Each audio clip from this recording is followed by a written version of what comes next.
In this module, we're going to use STATA to conduct an analysis of variance.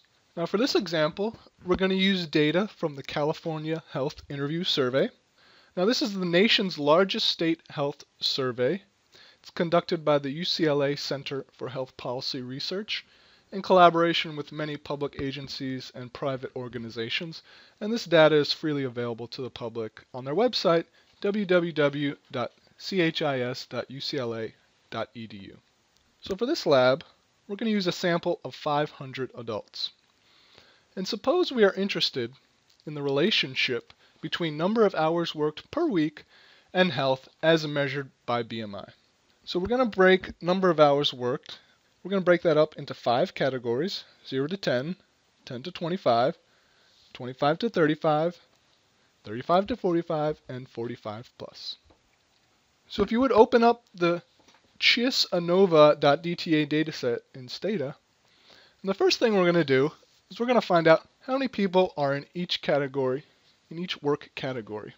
So to do that, simply type in tabulate work category, and we can see the frequency now of each work category group. So for instance, the group with the most observations is the 35 to 45 group. So suppose now we wish to run an ANOVA. Now are the assumptions for ANOVA met? So the one assumption of independent groups, we have that here. So the next 2 assumptions are that the data must be normally distributed with equal variance.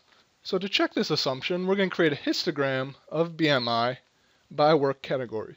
And to do that, type in the following command: histogram of BMI by work category. And we can see from these histograms that the data are approximately normally distributed. They seem to have equal variance. There's nothing really strange going on. So it's safe to assume that the assumptions for ANOVA are met. So now we want to run an ANOVA, but the first thing we want to state is our null and alternative hypothesis. So what our null hypothesis is that the mean for the first category of work group, the mean of BMI, is equal to the second, is equal to the third, is equal to the fourth, is equal to the fifth. So the means of BMI in each work category are equal. And the alternative, we can just say not so. So what do we mean by that? We mean there's at least one not equal sign somewhere in that null hypothesis. We don't know if they're all not equal. We don't know if only group 4 and group 5 are not equal, but we're just saying we don't know which ones are equal, but we know that they're not all equal. So that's all our alternative hypothesis. So now we're going to go back to STATA, and now we're going to run an ANOVA. And to do that, type in the following command. Now hit enter. And so the first thing we see is a summary of BMI, this table up here. And we get this table by using the tabulate option. So what this will show us is the mean and standard deviation for each category. And then down here, we have our analysis of variance table. So the first thing we want to find out, what's our test statistic? And our test statistic is this F value right here. Our test statistic is 4.27. Now what are our degrees of freedom? Now we know that the F distribution is indexed by 2 degrees of freedom. And so what we have here is the numerator has degrees of freedom 4, and the denominator has degrees of freedom 495. Those are our degrees of freedom. Next thing we want to find out is what's our p-value? And we can see that our p-value right here is 0.0021. So let's run this. Let's say we choose an alpha of 0.05. If we choose an alpha of 0.05, then with this p-value, we have rejected the null hypothesis. So what does that mean? That means that we have evidence that at least one pair of means are not equal. And the natural question that arises from that is, well, which pair of means are not equal? And to do that, we can perform all possible pairwise comparisons using the Bonferroni correction. And to do that, type in the following command.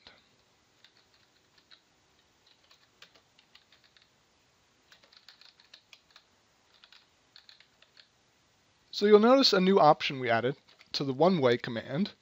We added this Bonferroni option. And what that does is that gives us this table down here. So now we have all pairwise comparisons. So what is this table? How do we interpret this table? So we have our categories up here, 0 to 10, 10 to 25, and so on. And then 10 to 25, 25, 35, 35, to 45, and 45 plus. And so the first number is simply the row mean minus the column mean. So that's simply the mean of BMI for 10 to 25 minus the mean of BMI for the 0 to 10 category. Now below that is our p-value for the comparison. Now STATA is smart, and STATA already adjusts this p-value to account for multiple comparisons. What we have to do is we have to compare these p-values to 0.05. And if because STATA automatically adjusts the p-value for multiple comparisons.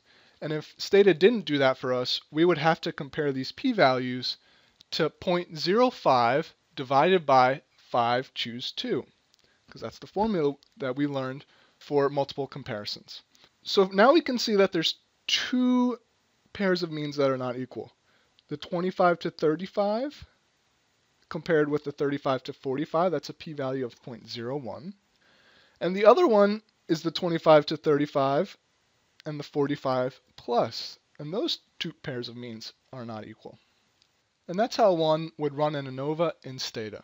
Now consider the following situation. A colleague of yours who has the exact same data set calculates the means of BMI for each work category. And after looking at these means, he takes the group with the largest mean and the group with the smallest mean and performs a 2-sample t-test without a bone for any correction. He tells you that he only did one test, so he doesn't need to correct for multiple comparisons, and that his method is valid. Now, do you agree? And after taking this course, you should absolutely not agree with your colleague.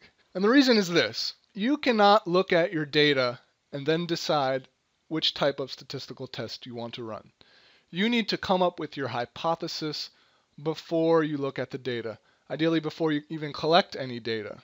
So what he's doing is absolutely wrong. It's a big no-no in statistics, and it is not a valid test, and it's just bad statistics overall. So once again, you should never do this in practice. And that ends this week's tutorial on ANOVA and STATA.